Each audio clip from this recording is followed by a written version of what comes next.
आई वज्रेश्वरी देवीला भक्तांकडून सोन्याचा मुकुट अर्पण।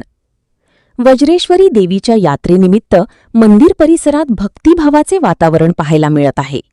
याच पार्श्वभूमीवर एका भाविकाने आई वज्रेश्वरी देवीला सोन्याचा आकर्षक मुकुट अर्पण केला।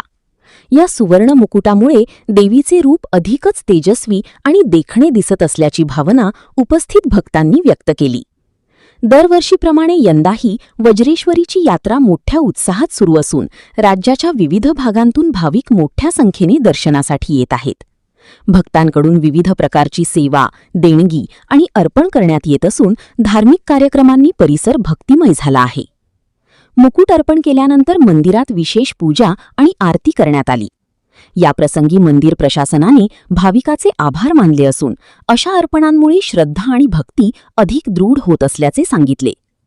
यात्रा काळात भाविकांच्या सोयीसाठी विविध व्यवस्था करण्यात आल्या असून सुरक्षा आणि स्वच्छतेवर विशेष भर देण्यात येत आहे।